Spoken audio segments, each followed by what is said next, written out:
Bienvenue dans la zone. Dans cette vidéo, nous allons revenir sur les auditions du Congrès que j'ai traduites et doublées en français. Il s'agit d'auditions qui se sont déroulées le 26 juillet 2023 au Congrès américain devant plusieurs membres et qui ont la particularité de parler de phénomènes aériens non identifiés, mais aussi d'éventuels mensonges et tromperies du gouvernement à ce sujet. 3 personnes y ont participé. David Fravor, l'un des pilotes présents lors de l'incident du Nimitz où un ovni a été filmé. Le pilote de F-18 Ryan Graves, qui alerte l'opinion publique sur des ovnis que lui et énormément de pilotes verraient chaque année, mais dont personne ne parle, de par le tabou que génère le sujet. Et enfin David Grush, le lanceur d'alerte, que vous avez sûrement vu dans la vidéo de l'interview traduite de la chaîne, ancien membre du renseignement, qui est pour une divulgation des informations détenues par le gouvernement américain. Informations qui, si elles s'avèrent vraies, pourraient changer la face du monde et du milieu ufologique. La première partie concerne Grush, intégralement traduite. L'essentiel de ce qui s'est dit, je ferai de même avec David Fravor et Ryan Graves. Bon visionnage.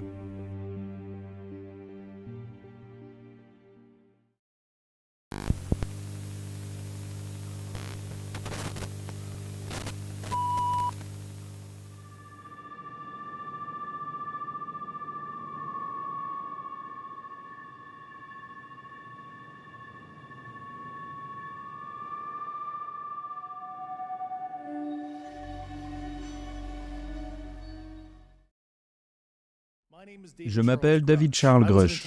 J'ai été officier du renseignement pendant 14 ans, à la fois dans l'US Air Force, en service actif dans la garde nationale aérienne et en réserve au grade de major. Et plus récemment, de 2021 à 2023, au sein de la National Geospatial Intelligence Agency, au grade civil de GS-15, qui est l'équivalent militaire d'un colonel à 4 étoiles. J'étais le co-responsable de mon agence en matière d'observation d'OVNI, dans l'analyse des phénomènes anormaux et d'objets transmédiums, ainsi que dans le rapport de l'UAP Task Force. Et finalement, une fois qu'il a été créé, de l'AL Domain Anomaly Resolution Office. Je suis devenu lanceur d'alerte grâce à un PPD-19, en déposant un signalement urgent en mai 2022 auprès de l'inspecteur général de la communauté du renseignement. Suite à des rapports préoccupants de plusieurs sources, fiables et crédibles d'anciens militaires et du renseignement, des individus de la communauté du renseignement, selon lesquels le gouvernement américain opère avec secret, passant outre le contrôle du Congrès en ce qui concerne les ovnis. Mon témoignage est basé sur des informations qui m'ont été fournies par des individus ayant une longue expérience, une réputation établie et légitime, ainsi que des services envers ce pays. Beaucoup d'entre eux ont également partagé des témoignages convaincants, des preuves sous forme de photographies, de documentation officielle et de témoignages oraux classifiés à moi-même et à bon nombre de mes collègues. J'ai pris toutes les mesures possibles pour corroborer ces preuves sur une période de 4 ans, pendant que j'étais avec l'UAP Task Force et que je faisais mon devoir en enquêtant sur chaque personne qui les partageait. C'est grâce à ces démarches que je crois fermement en l'importance de vous présenter ces informations devant vous. Je suis motivé par mon engagement envers la vérité et la transparence, fondé sur notre devoir de maintenir la Constitution des États-Unis et de protéger le peuple américain. Je demande au Congrès de tenir notre gouvernement à cette norme et d'enquêter rigoureusement sur ces allégations. En ce moment, sous serment, en tant que témoin, je m'exprime sur les faits tels qu'on me les a rapportés. Dans mon Bureau national de reconnaissance, NRO, en qualité de réserviste, j'ai été membre de la Task Force UAP de 2019 à 2021. J'ai servi au centre des opérations du NRO, au sein de l'équipe du directeur qui comprenait la coordination du briefing quotidien du président et du soutien à diverses mesures de précaution et opérations, pour lequel j'étais le chef adjoint de la division du renseignement en tant que réserviste. En 2019, le directeur de la Task Force UAP m'a demandé d'identifier tous les accès spéciaux, les programmes à accès contrôlé, également connus sous le nom de SAPS et CAPS. Nous devions satisfaire aux exigences des supérieurs, des missions mandatées, et nous rendions directement compte à l'époque au service de renseignement.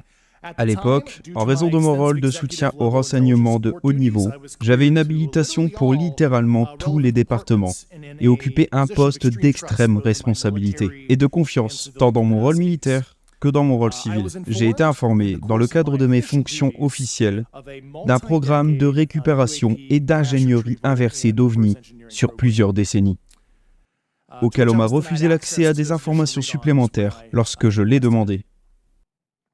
J'ai pris la décision, en me basant sur les données que j'avais recueillies, de rapporter cette information à mes supérieurs hiérarchiques, ainsi qu'à plusieurs inspecteurs généraux, et ce, en devenant de facto un lanceur d'alerte. Comme vous le savez, j'ai souffert de représailles pour ma décision, mais je suis optimiste. J'espère que mes actions vont aboutir finalement à un résultat positif de transparence. Merci, et je suis heureux de répondre à vos questions. Monsieur Grush, croyez-vous que notre gouvernement détienne des ovnis? Absolument, sur la base d'entretiens avec plus de 40 témoins sur une période de 4 ans. Et où?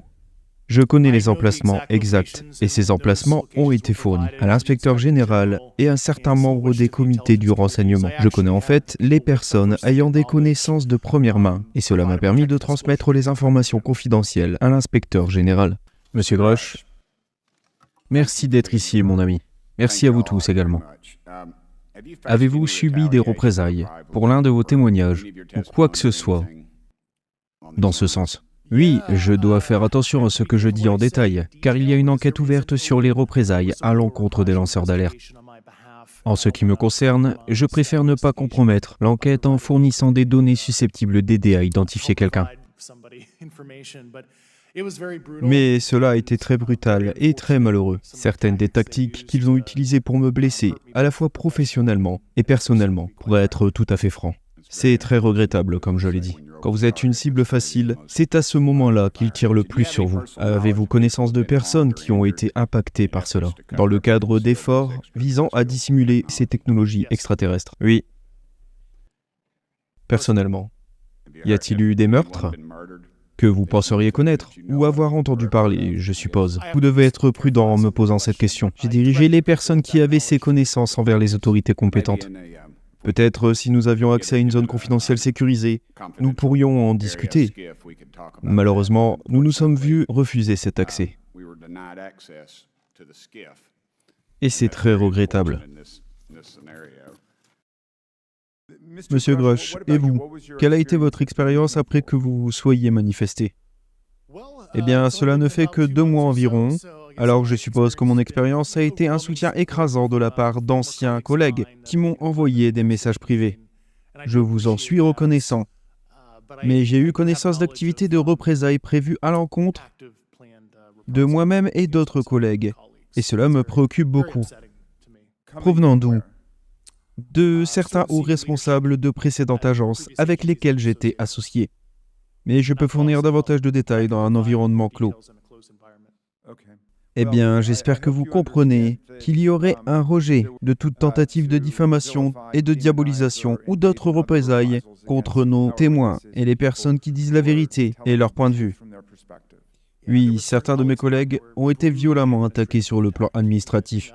En tant que leader, cela me contrarie profondément de voir cela arriver à d'autres collègues, y compris des supérieurs au cours des 3 dernières années.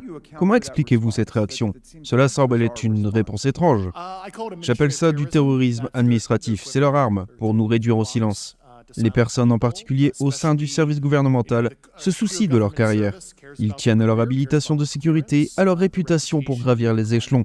Et lorsque vous menacez cela, cela freine beaucoup de gens dans leur progression de carrière.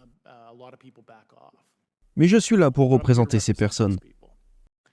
Monsieur Grush, en vous parlant hier, je voulais simplement faire suite aux questions du représentant Raskin.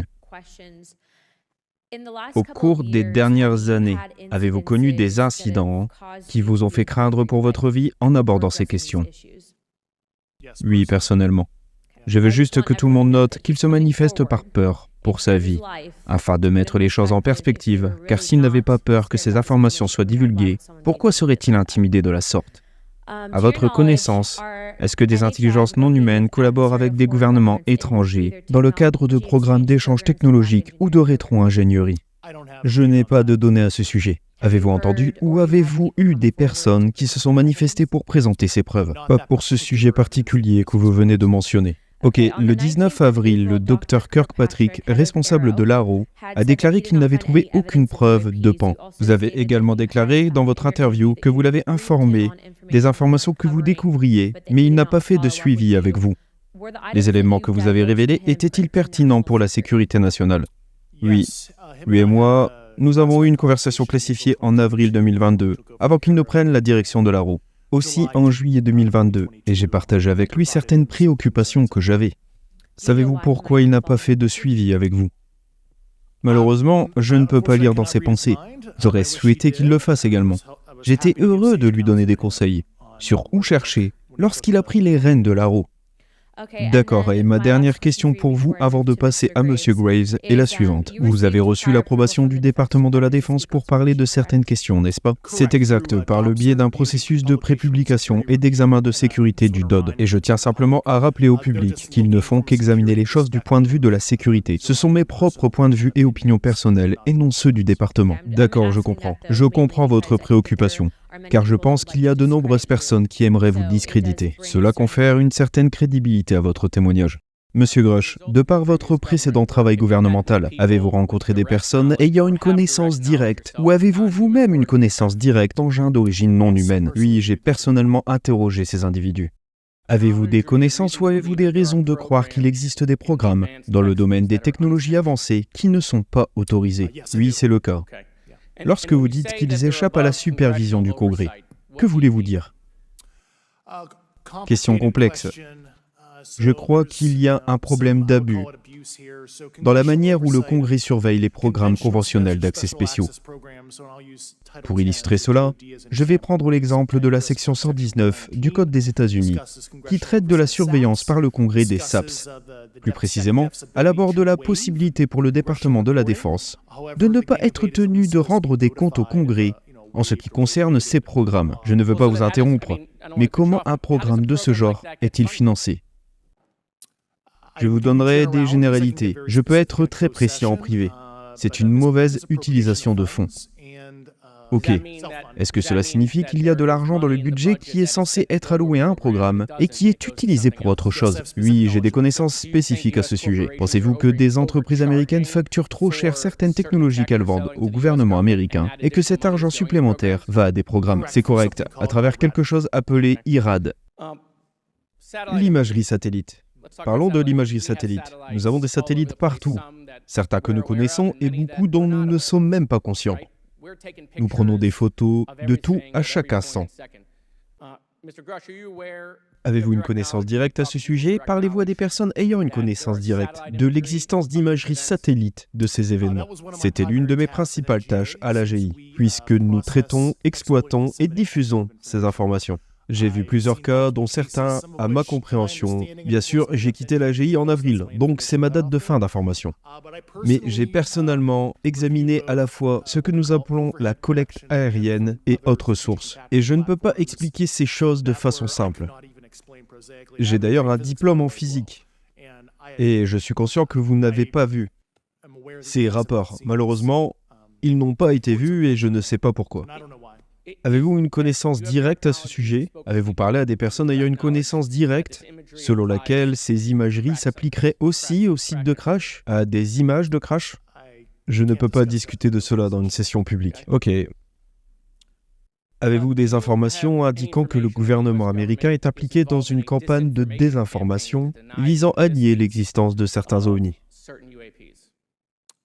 Je ne peux pas aller au-delà de ce que j'ai déclaré publiquement lors de mon interview avec News Nation, car cela touche à d'autres sensibilités. Le gouvernement américain a-t-il pris connaissance de preuves réelles d'intelligence extraterrestre ou d'autres formes d'intelligence inexplicables? Et le cas échéant, quand pensez-vous que cela se soit produit pour la première fois? J'aime utiliser le terme non humain, je n'aime pas indiquer l'origine, du point de vue scientifique. Certainement comme je l'ai discuté publiquement auparavant dans les années 30. Ok. Pouvez-vous me donner le nom et les titres des personnes ayant une connaissance directe de première main et ayant accès à certaines informations concernant la récupération après des crashs et peut-être les installations, les bases militaires ou les matériaux récupérés qui pourraient être stockés? Je sais que de nombreux membres du Congrès en ont parlé. en disant qu'ils allaient se rendre à la zone 51 et de toute façon, il n'y a plus rien là-bas. Nous avançons comme un glacier. Dès que nous l'annoncerons, je suis sûr que les camions de déménagement arriveront. Mais s'il vous plaît, je ne peux pas en discuter publiquement, mais j'ai fourni ces informations au comité du renseignement et à l'inspecteur général. Nous pourrions obtenir cela dans un local sécurisé si nous étions autorisés à y accéder. Pensez-vous cela faisable? Bien sûr, si vous aviez les autorisations appropriées. Quel programme d'accès spécial couvre ces informations? Et comment est-il possible qu'ils aient échappé à la surveillance pendant si longtemps? Je connais les noms. Encore une fois, je ne peux pas en discuter publiquement et comment ils ont échappé à la surveillance. Dans un cadre restreint, je pourrais vous expliquer les méthodes utilisées. À votre avis, quand ces programmes ont-ils commencé et qui les a autorisés? J'ai de nombreuses informations à ce sujet, mais c'est quelque chose que je ne peux pas discuter publiquement car cela laisserait des traces. Ok, si quelqu'un va intervenir, vous êtes le bienvenu. Quel niveau d'habilitation de sécurité est requis pour accéder pleinement à ces programmes? Eh bien, toute personne qui possède, je dis cela parce que moi-même, le représentant Gates et le représentant Luna avons été en quelque sorte refoulés à un moment donné. Alors, n'hésitez pas à poursuivre. Il y a certainement une différence entre l'accès d'un membre et de quelqu'un comme moi. Mais toute personne possédant une habilitation de sécurité et répondant aux critères d'éligibilité, l'autorité d'adjudication devrait pouvoir vous accorder l'accès. Monsieur Burchett, si vous voulez bien céder la parole. Pour préciser davantage, il n'y a rien, à votre connaissance, qui soit classifié au-dessus de la catégorie des programmes d'accès spéciaux. C'est une erreur de penser qu'il y a réellement quelque chose qui soit au-dessus du top secret. L'ordre exécutif définit les niveaux de classification. Ok, mais je souligne cela car nous ne pouvons pas avoir accès à ces programmes. L'idée que l'on ne nous donne pas cet accès va à l'encontre de notre habitude ici au Congrès. Bon, ça fait 6 mois que je suis ici, et je suis plutôt sceptique. Je ne fais confiance à rien dans cette ville. Et je pense que c'est parce que je viens du Missouri, il faut me montrer. Cela étant dit, il y a beaucoup de choses qui ont été dites en public, Monsieur Grush, et je veux entrer dans les détails, si nous pouvons. J'aimerais aborder quelques détails. Vous avez dit qu'il y avait eu des activités nuisibles ou agressives. L'une de ces activités a-t-elle été agressive, hostile dans vos rapports? Je sais que plusieurs de mes collègues ont été physiquement blessés. Et cette activité, je dois vous le dire, par des ovnis ou par des personnes au sein du gouvernement fédéral? Les deux. D'accord, donc il y a eu une activité par des technologies ou des êtres non humains qui ont causé du tort aux humains. Je ne peux pas entrer dans les détails en public, mais ce que j'ai personnellement observé, et je dois être très prudent, ce que j'ai personnellement observé moi-même et ma femme était très troublant. L'un de mes électeurs m'a envoyé la question suivante, et j'ai pensé que je la poserais, car j'ai la même pensée. Vous avez affirmé que les États-Unis disposent de vaisseaux spatiaux intacts. Vous avez dit que le gouvernement possède des corps extraterrestres ou des espèces extraterrestres. Avez-vous vu le vaisseau spatial? Je dois être prudent pour décrire ce que j'ai vu de mes propres yeux, mais je pourrais répondre à cette question à huis clos ici. Avez-vous vu l'un des corps? C'est quelque chose que je n'ai pas personnellement observé. Cela étant dit, l'autre déclaration qui a été faite et qui m'a intrigué, c'est intriguant parce que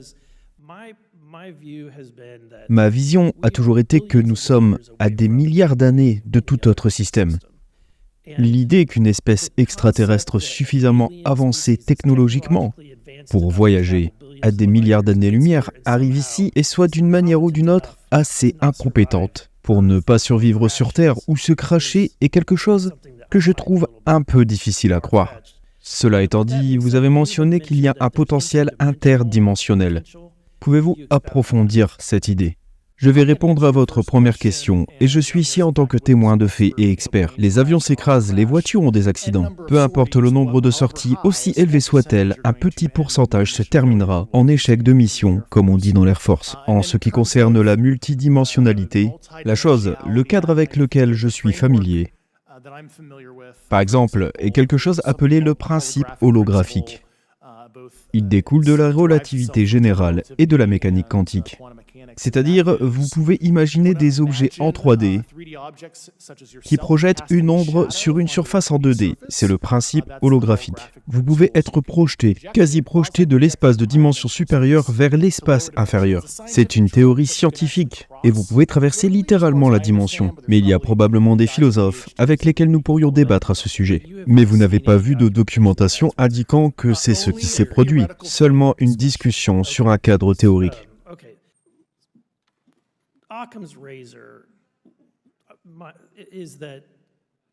Est-ce que ces engins ont-ils été identifiés comme étant fabriqués par des acteurs nationaux, militaires ou contractants ?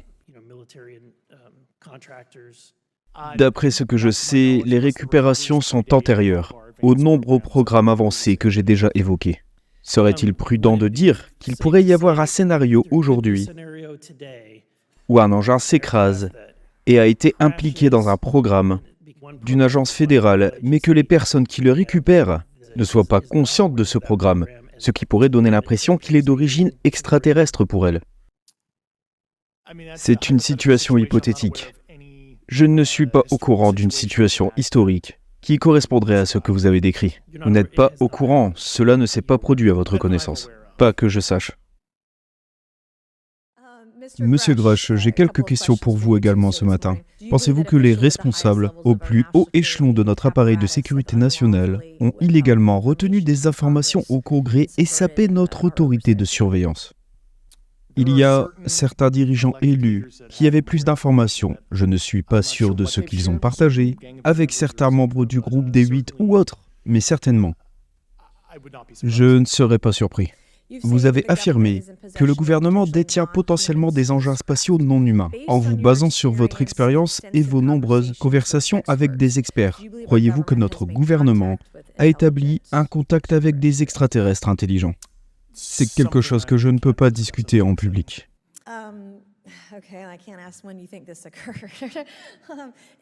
Si vous pensez que nous avons des épaves, comme mentionné précédemment, avons-nous les corps des pilotes qui ont piloté ces vaisseaux ? Comme je l'ai déjà déclaré publiquement lors de mon interview avec News Nation, des éléments biologiques étaient présents avec certaines de ces récupérations. Étaient-ils, je suppose, humains ou non humains ? Non humains. Et c'était la conclusion de personnes qui ont eu une connaissance directe du programme et avec lesquelles j'ai discuté et qui sont actuellement dans ce programme. Et s'agissait-il de preuves sous forme de vidéos, de photos ou de témoignages oculaires ? La documentation spécifique dont je disposerai pour en discuter avec vous nécessiterait un environnement privé. Et vous pourriez peut-être répondre ou non à ma dernière question, et peut-être que nous pourrons en discuter dans un environnement sécurisé. Qui au gouvernement, quelle agence, sous-agence, quelles entreprises qui devraient être convoquées à la prochaine audition sur les pans, que ce soit en public ou même en privé? Et vous ne pouvez probablement pas citer de nom, mais quelles agences ou organisations devons-nous appeler pour obtenir des réponses à ces questions? Que ce soit en ce qui concerne le financement, quels programmes sont en cours? Je peux vous fournir une liste spécifique de témoins coopératifs, avec des individus spécifiques qui étaient présents lors de ces événements. Et quand pourrions-nous obtenir cette liste? Je serais heureux de vous fournir cela après l'audience. Super, merci à vous. Monsieur Grush, j'ai peut-être posé cette question auparavant, mais je veux m'en assurer. Avez-vous une connaissance personnelle de quelqu'un qui aurait peut-être été blessé en travaillant sur de la rétro-ingénierie de Pan? Oui. Comment ont-ils été blessés? Est-ce quelque chose comme une situation radioactive ou quelque chose que nous ne comprenons pas? J'ai entendu des gens parler d'incidents de type syndrome de la Havane. Quel est votre souvenir à ce sujet? Je ne peux pas entrer dans les détails, mais pouvez-vous imaginer évaluer une situation inconnue? Il y a beaucoup de possibilités auxquelles vous ne pouvez pas vous préparer pleinement. Êtes-vous au courant d'individus qui participent à des programmes de rétro-ingénierie pour des engins extraterrestres? Personnellement, oui. En connaissez-vous qui seraient prêts à témoigner s'ils étaient protégés? Certainement à huis clos et avec des assurances qu'ils ne seront pas sanctionnés pour avoir rompu leur accord de non-divulgation. Monsieur Grush, pourquoi faites-vous référence au phénomène comme une intelligence non humaine plutôt que de vous référer à la possibilité de vie extraterrestre? Je pense que le phénomène est très complexe et j'aime laisser l'esprit ouvert quant à son origine spécifique. Lorsque vous évoquez une origine spécifique, pouvez-vous expliquer pour ceux qui pourraient ne pas comprendre? Que ce soit une origine extraterrestre traditionnelle ou quelque chose d'autre, que nous ne comprenons pas tout à fait d'un point de vue biologique ou astrophysique. J'aime simplement garder l'esprit ouvert sur ce que cela pourrait être. La vidéo se termine ici. Comme certains pourraient le remarquer, il n'y a pas tous les intervenants, comme par exemple Monsieur Biggs. Mais ces passages ne sont pas forcément intéressants, avec un David Grusch qui ne se prononce pas ou évite le sujet. J'espère que la vidéo vous aura plu. À bientôt pour la prochaine, qui sera une affaire. Et je n'oublie pas David Frévor et Monsieur Greaves pour les autres traductions. À très bientôt sur Zone 51 TV.